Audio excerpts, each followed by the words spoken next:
Five friends headed into the remote Trinity Alps of Northern California for a fun camping trip to party. They were young, they were free, and they were looking for an escape, but only four of them would ever leave the woods. Lora Sinner wasn't killed by a stranger in the dark or a predator on the trail. She was methodically tortured and murdered by the very people she shared a campfire with. Did jealousy kill Laura, or just the cold hand of a psychopath lurking in the shadows of a seemingly innocent campsite? You're listening to Lurking in the Shadows. Hello, Shadows. Hi.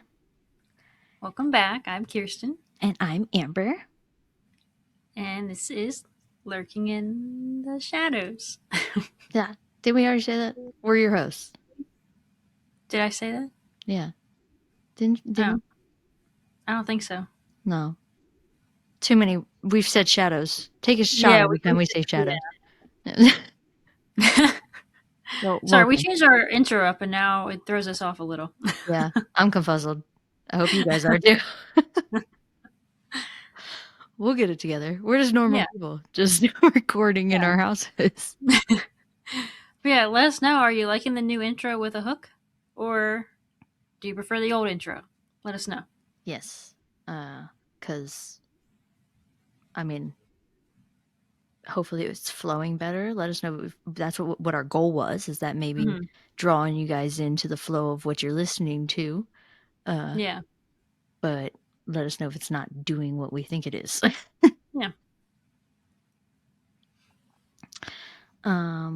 So what's new with you, Kirsten? I don't think we've chit-chatted in a hot minute. I know. Not much, honestly. No? No. Just working and researching, and that's it. I am the only one that has exciting things happening in life. Yes. Yes. She sure did. Yeah, I moved to Denver, Colorado, guys. Woo! Yeah, hell yeah. I'm enjoying it. Sad thing is we're still very far apart, but distance never stopped us. So no. We weren't worried about 1,000 more miles. Nah. Kirsten will jump on a plane. Yeah. A fun fact, I had to fly with Kirsten on her first time ever flying. Yeah. Yeah. Just kind of worked out that there was a layover there. Yeah. In Baltimore. Yeah, now I live in a place where Denver, I can fly. That airport's huge. So yeah, you'll probably just get direct flights everywhere. Yeah. For the most part. In Myrtle Beach, guys, I know it's surprising, but it was a struggle because the airport's very small, if you didn't know. It's very small. Mm-hmm. Yeah. Were there any direct flights?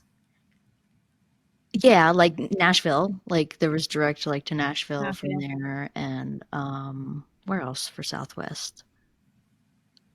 A lot of southern places. Like they don't want to. Not a lot of people want to be flying up north for vacations, so you always get those direct flights down south. So yeah, so that's my life update. Hopefully we make it out here. It's the Wild West, you know. Yeah.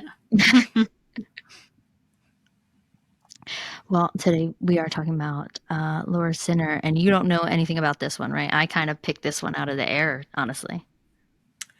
I think I may have stumbled across it on part of the Park Predators podcast. Okay. But I'm not sure if it's the same case or not. It could be. I mean, it's California, so. Okay. Yeah, I don't know. I don't remember where that one took place. Yeah, so. Right.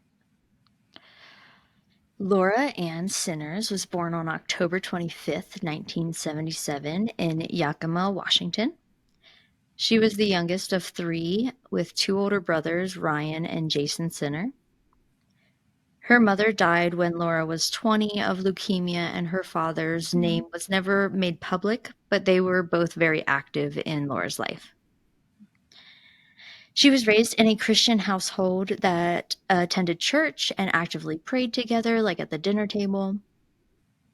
Ryan is quoted describing his sister, quote, Lora as a young girl. She was fun, she was cute, she was always smiling, and she seemed happy, end quote. Oh. Yeah. Laura went to college, starting her freshman year briefly before turning her main focus into volunteering and mission work with the church. She mostly worked in the Aberdeen, Washington area. This is where 20-year-old Laura met 21-year-old Timothy Smith. This would be Laura's first love, but by the end of summer 1997, they had broken up. Not long after the breakup is when the mother sadly passed away. Laura struggled for months grieving the loss of her mother until March of 1998. That's sad. A breakup and losing your mom. Yeah, I know. And like, I mean, you can't blame me. You can't predict these things, so it's not like we can Hmm. sit here and blame Tim for breaking up with her, but Right. yeah. This is when she reached back out to Tim and he invited Laura to come and live with him and his family in Redding, California. Hmm. Ryan is quoted saying, quote, "She said they love each other, they're going to go down, meet his family, get married, and start a life together," end quote. That quick? Wow. Yep. But and also I wanted to say that as somebody who has experienced some loss and stuff, I sympathize with her having to just kind of get away. Like I Mhm. know like you're sitting here think like that quickly. She's grieving her mother, and such a huge loss in her life. I meant the marriage part. Yeah, the marriage part. Like Yeah. they were broken up and now they're just gonna get back together and get married. Men talk false promises Hmm. all the time. He probably buttered her up. Like, come on, we have family. They love you. We'll have a life together. It'll be great. Yeah. Yeah. Um, but like last time, Tim broke up with her shortly after her arriving. Oh wow. Yeah, I told you, buttered her up. What a Gave her full bag. promises. Yeah. Laura decided to stay and try and make it work in California, telling her dad that she had made some new friends and wanted to try and stay there. In Shasta County in Northern California, there was a beautiful area where a lot of people enjoyed outdoor activities like hunting, fishing, and camping. This small town, nestled in the Trinity Alps, was called Redding. And on April 18th, 1998, just after midnight, Shasta County sheriffs received a strange 911 call. The anonymous caller on the other end claimed he heard a rumor that there was a body buried at the Trinity Alps Reserve at Camp Spot 47. A Although rumor. thinking this phone call was odd, one of the homicide detectives assigned to this call was Stephen Berg. This area where the body was being reported is very remote and located about 22 miles from the police department. When they arrived at around 2 a.m. at the campsite, there was no one located there, no areas that looked freshly dug. A two-person tent was left behind, and some trash, including a whiskey bottle, socks, tons of beer cans, and there was also sleeping bags and items like that. It looked like people stayed there for an extended time and had abandoned the site. Since it was pitch black, the officers decided to head out and come back when there was more light. And they came back the next morning to search more thoroughly and discovered nothing new with the naked eye. But I always give props where props are due. These police officers brought out a cadaver dog to search this campsite. Okay. Heck yeah, yeah. When the dog sniffed around the campsite, it went right to the fire pit and sat down, indicating human remains had been in that fire pit. Cadaver dogs are that's crazy. They're so You can cool. tell a dog to do that, you know? Like he's like, there's a dead body here. Hmm. Yeah, or and even just like doggies that are actually like sworn in as police officers. Like, Yeah, that's awesome. yeah, cuties, working hard, Yeah. working 9 to 5. In their little uniform. Oh, just so cute. I know. And they're just like little murder missiles, though. Yeah. They'll kill you. But they, Hmm. Oh yeah. yeah. The fire pit had obvious burned ashes in it, but also had partial burned wood, and piled on top was unburned branches. As they slowly made their way through the debris and ash, they were able to uncover a hand and foot. Hmm. This led to the discovery of the body of 20-year-old Lora Sinner. They at first had no clue who this naked young woman was, but they could see her body was full of contusions and lacerations. They observed marks on her wrists. There was a black garbage bag tied around her neck. Stephen is quoted describing her body looking like it was hit by a car. Oh my. Yeah. It was also easy to see her skull was crushed. As they continue to sift through the items at the campsite, they find one of those big cans of baked beans. It was smashed in close to the middle of the can, and you could see the hair and tissue still on the side of it. Oh wow. So she had a very violent death. Yeah. Oh, yeah. I'm. I go into 3 different retellings pretty much of it, but we Oh get the gosh. gist of it. The evidence at the scene was collected and the body was sent to the coroner's office. During the autopsy, it was found that Laura's blood alcohol level was 0.78. Ooh, 0.08, guys, is the that's legal driving limit. yeah. 0.78. How I don't even know how many times the legal limit that is. I can't math that. That's almost that's almost 10 times the legal Yeah, limit. that's almost 10 times the legal limit. Yeah, That's that's crazy. hmm. It was found her skull was crushed and her neck was broken in 3 places. Oh my. Any of these injuries could have caused her death, probably including that blood alcohol level. Let's be real here. I was gonna say, like, could she have already been dead from that? And then I don't know. Yeah, And then that'd be overkill, though. But ooh. this whole thing was overkill. There were numerous cuts showing signs of hesitation, and the wrist cuts were the only self-inflicted wound that they could not find, um, like what the story behind them were. Like they were the only self-inflicted ones, and it was unexplained as to why they were there, and they were fresh with everything else. I was just gonna say, were they fresh? Like, Yes. why would she be cutting her own wrists while other people are beating her? Yeah.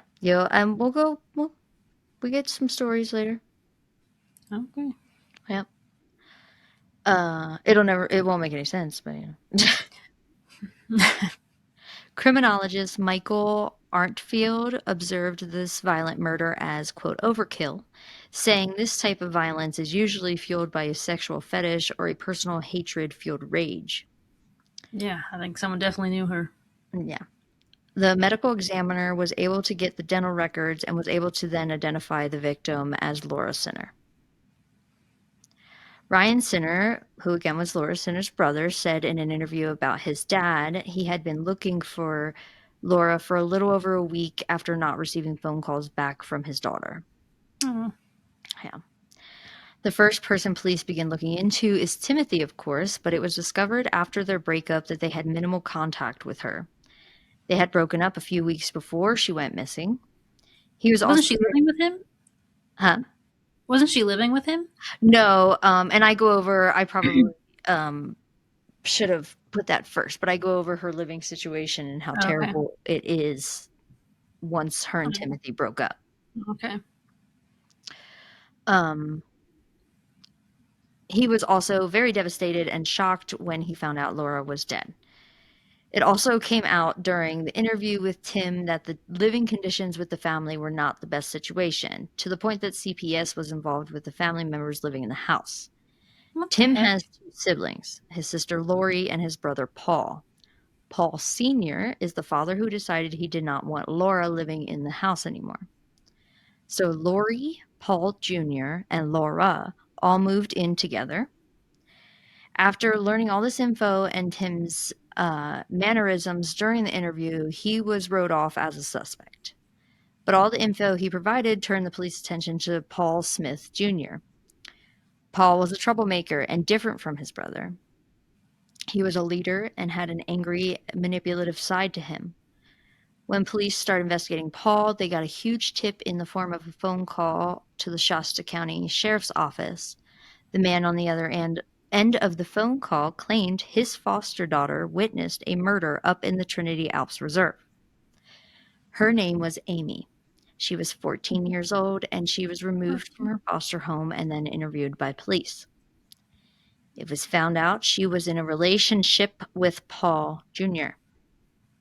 And how old did you say Paul Jr. is? I believe he was either 20 or 21. Oh God. Yeah. Um, yeah. But Both I don't, what do these people even see in a young teenager? They are so immature. What? I don't get the thought process, but you know. I don't know. Man, gross. Both Amy and Paul were in the system, and that's how they had met each other. Mm. While in a relationship with Paul, him, Laura, and Amy would hang out with another couple, including Lori, Paul's sister, and her boyfriend Eric. So it was two couples altogether that would usually hang out with Laura, and that would make Laura then the odd man out. Of course, once police brought Amy in, the 14-year-old is who they were able to get a lot of their information to like kick this investigation off.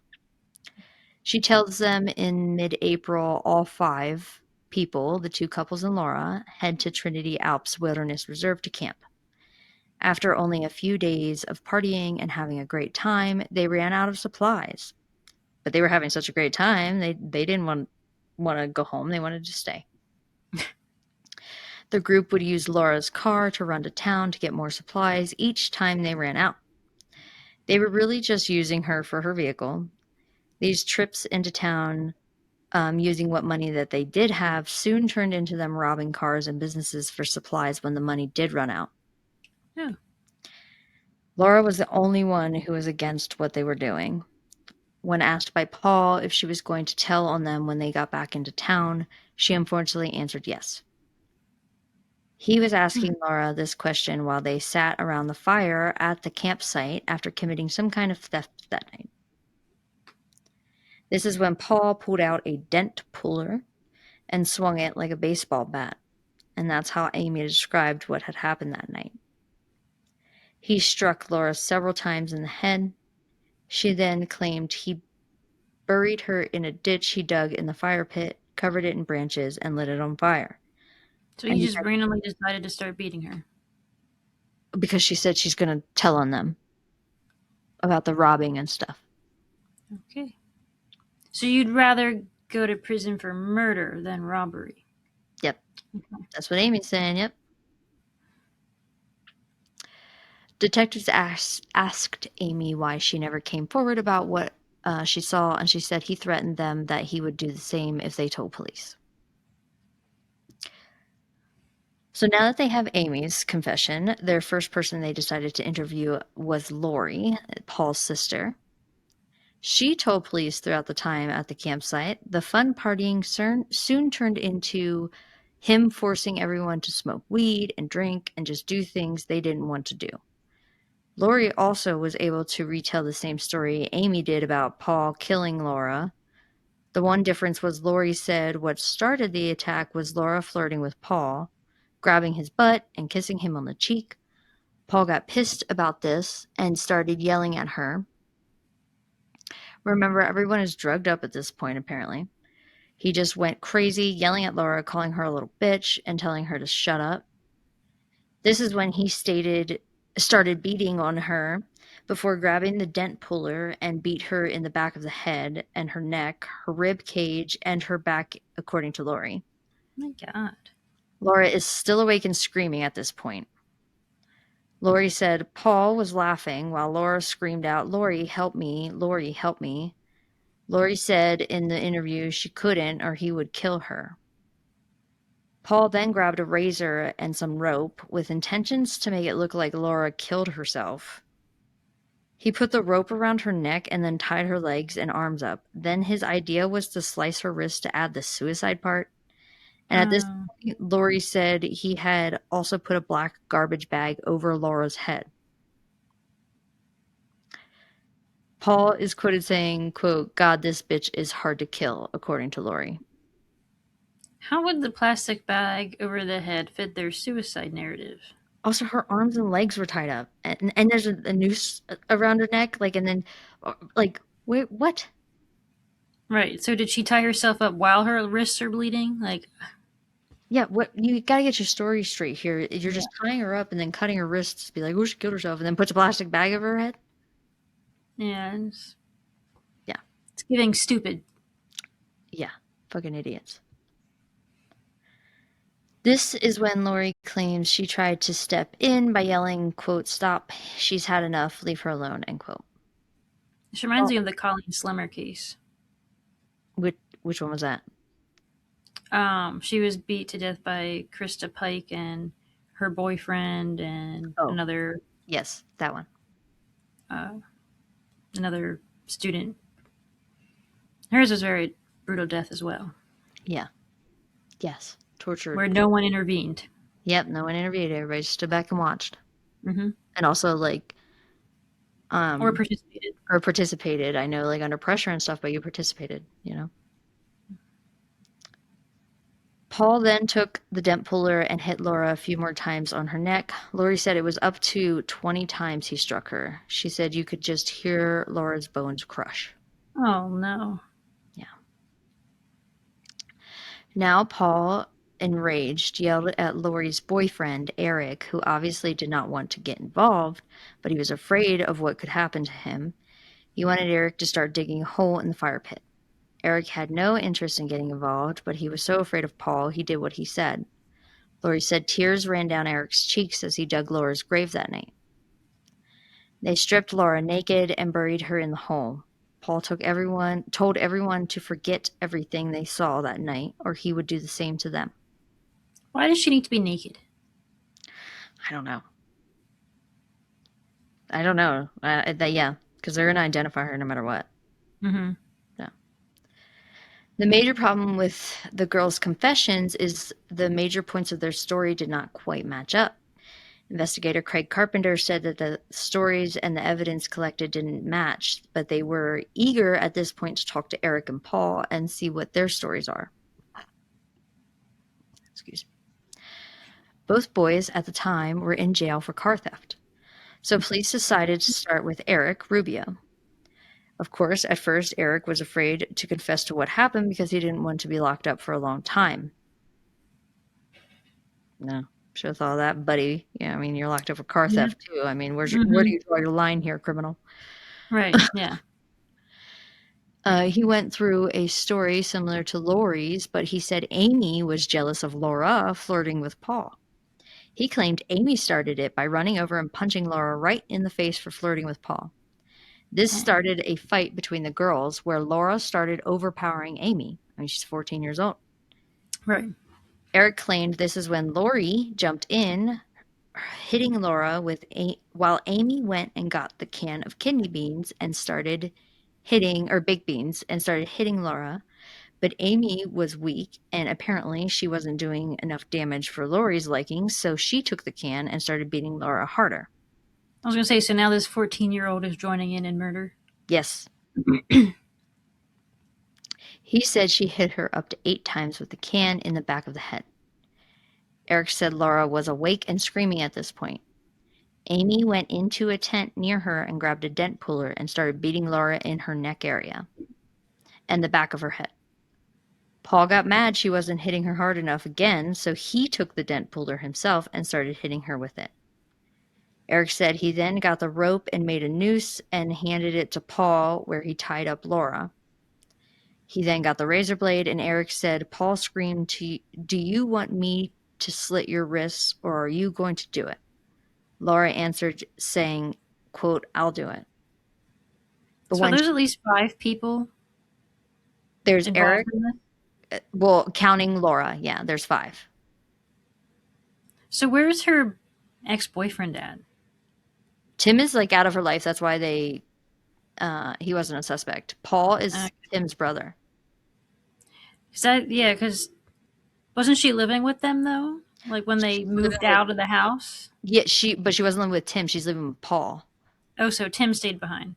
Tim's still living with parents. It was Okay. Paul, Lori, the sister, and Laura all moved in together. And then Lori has the boyfriend Eric, and Paul Mm-hmm. has the girlfriend Amy. Amy, yeah. Okay. Yeah. I wasn't sure where Tim was in all this. That's why he's innocent, and they wrote him off as a suspect, is because he wasn't involved. Okay. Other than, unfortunately, I guess introducing Laura to Paul. Yeah, I mean, maybe too bad he wasn't there. Maybe he would have intervened. I don't know. I don't know either. Yeah, as the brother, I don't know. Mm-hmm. Um, when she went to go cut her own wrists, she wasn't doing it deep enough for Paul, so he took the blades and made the cuts deeper. Oh God. Paul then forced Laura to chug an entire bottle of alcohol. Eric stated she was just laying there getting drunker and drunker, and this explains the extremely high blood alcohol level. So she's chugging alcohol while bleeding and Tied being up. hit in the head and neck. Yep. And I think there's a noose around her neck at this point. How is she even swallowing okay with all these broken bones in her neck and head trauma? Um, well, at this point, because this is Eric retelling, so this is, I know Mm-hmm. it's confusing because this is like how many times we've reheard this story. He did not quite strike her in the neck yet, breaking her Okay. neck. At this point, she had been hit with the dent puller in the head mostly. Okay. Yeah. I mean, not that anything is any better, but her neck is not broken yet at this point. Okay. So since Laura wasn't dying, Paul took the dent puller and struck Laura a few more times, breaking her neck. He then tied a black trash bag around her neck, and they all sat and watched her suffocate to death. Oh my God. Paul then told Eric to help him bury her, and when he declined, Paul said, "If you don't fucking help me, I'm going to kill you too." I hope these people all get the death penalty. I'll go over their sentences then. Eric helped Paul because he was afraid of him.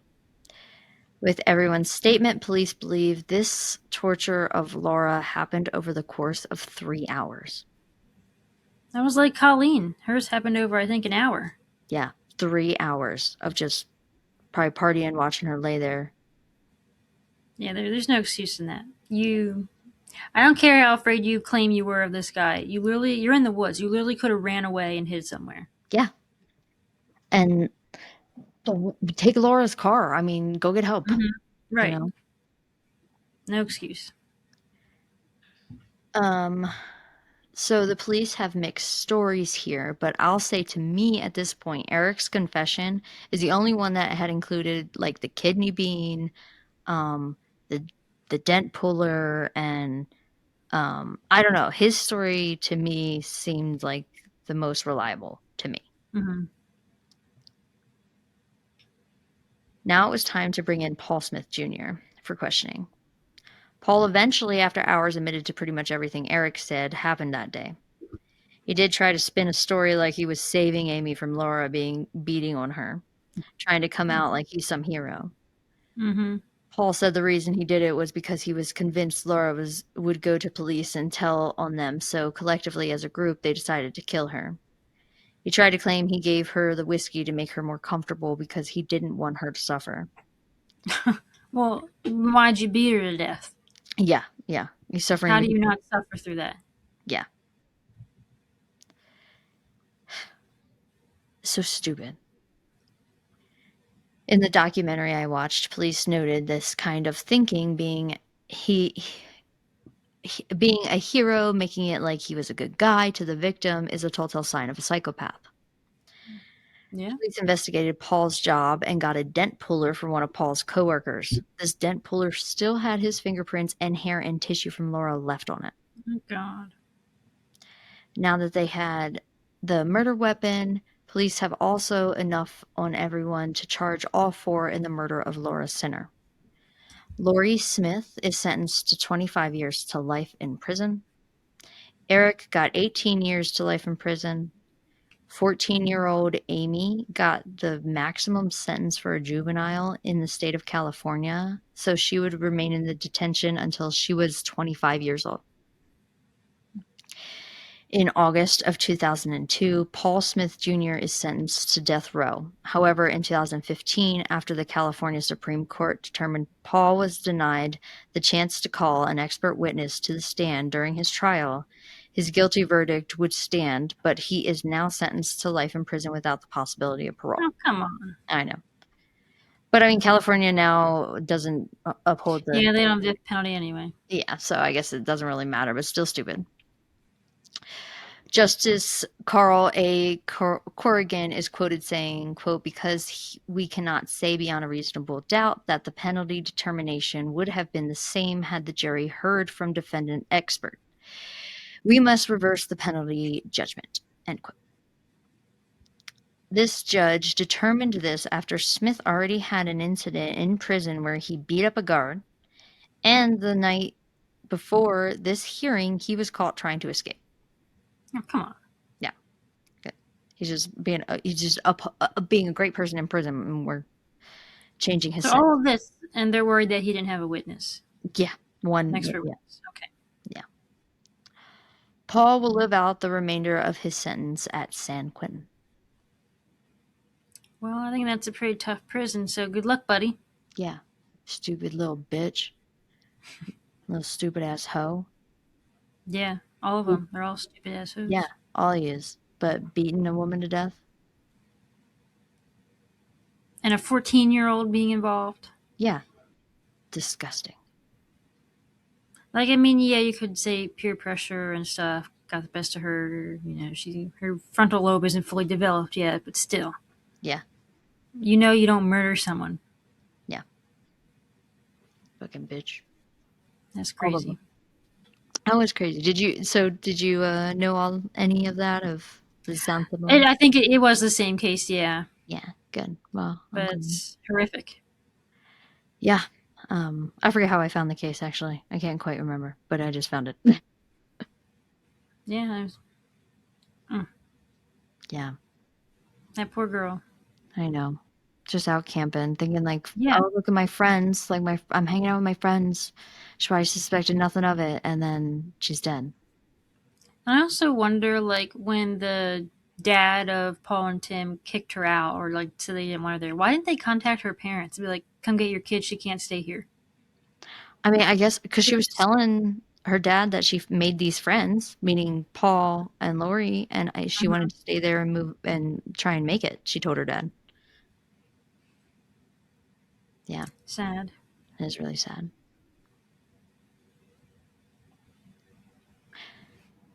Thank you for watching. If you like this video, please give us a thumbs up. Please subscribe and hit the bell to be notified of future uploads, and keep lurking around for our next video. Bye!